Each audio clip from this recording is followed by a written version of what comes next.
my individual performance is going to be a function of two things. My own motivation, things like my own sense of empowerment and choice of goals and so forth, but also the motivation of my team.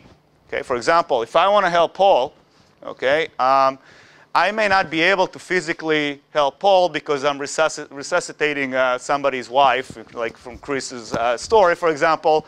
But I can still call Alan and ask, Alan, can you go help Paul? Okay, so if we have this sense of collaboration and cooperation in teams, and teams are engaged collectively in the task, there could be, Paul may attribute my performance to also what happens in the team as a result of me calling you. Okay, so it's more of a network of actions, if you will, that occurs together.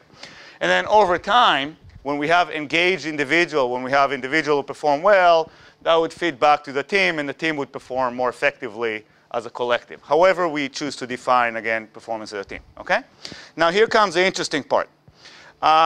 What do you do to create this system of engagement or system of motivation, if you will? Our model suggests two basic ideas here. One, there are those ambient inputs. Okay? Think of ambient inputs as team-oriented input. Okay? So if Jonathan is a team leader and Jonathan basically tell everybody, you're going to be in this conference room at 10 o'clock, and I'm going to, let's talk about the plan for the next 2 weeks. Everybody is exposed to Jonathan's behavior because Jonathan talks to everyone in the team, either empower or disempower them, or decide for them, or does not decide for them, but everybody is exposed to Jonathan's leadership behavior. Okay? That would be an example of an ambient input that everybody is exposed to. We argue that ambient inputs, like the kind of climate leaders create by their behavior, feedback that, team feedback, like how well the team performed collectively, or team-based compensation, okay? A compensation that make everybody in the team dependent. These kind of inputs are more likely to have a direct impact on team motivation, on a collective motivation, than on individual motivation, relatively speaking. But they're so powerful because everybody is exposed to them that they still affect what happened for individuals in the team. But there are also those, and here I think I'm differing a little bit from our friends from across the pond who said that stop motivating individuals. They said just motivate the system. This is what you do to motivate the system. This is what you do to motivate individuals at the same time. Okay? And discretionary inputs are motivational kind of inputs that affects one but not necessarily everyone on the team. Okay? So if Jonathan pulled me aside and gave me a little pep talk, but Crystal wasn't there and Paul wasn't there, I may be motivated as a result of Jonathan's pep talk, okay? But you may or may not be motivated by this. Okay? So concepts like leader-member exchange, those dyadic relationships that you develop with a leader that may not necessarily be shared by others in the team, or feedback directed to one individual but not the whole team, or, and we talked, Jonathan, you asked earlier about selection, individual differences. The characteristic of the individual that he or she brings to the team or the organization are all individual to individual, not necessarily the same at the team, and they're directed more specifically at individual motivation as opposed to collective. Okay? So the bottom line here is that motivation can occur at the individual or the collective levels.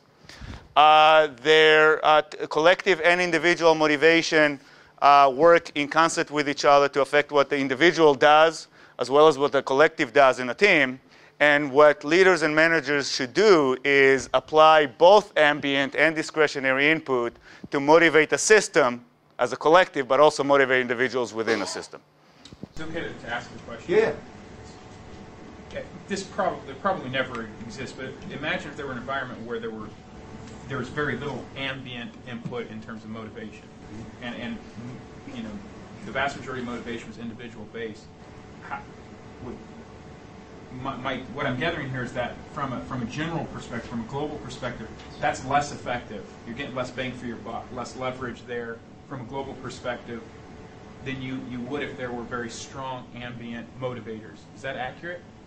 Because it seems like the ambient inputs affect the team and affect the individual to a lesser extent, but then the team affects the individual as well. So it like trickles down to a certain extent. Maybe I'm Yeah, so, and I'll talk about it a little bit later on. The ambient inputs and, for that matter, the discretionary inputs that I provide here are all motivating, are all positive kind of influences, okay? Obviously, there are environments like when you have a lot of conflict in the environment that exert negative influences on the system. I'm not going to talk about it today, but there's actually more research that I've done suggesting that if you do a great job as a manager to create this self-management atmosphere in the team, you're not going to be as effective if you don't control the negative stimuli, like a lot of conflict.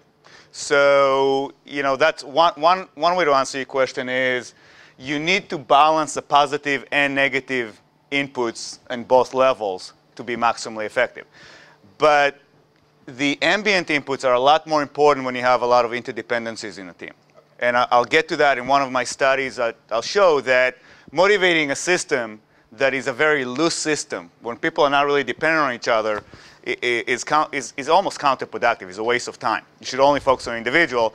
But as you have a more interconnected system, it is all the more important that you provide a lot of motivators to the collective as well as a lot of motivators to the individual. Okay? And these are just examples. There's almost endless possibilities here.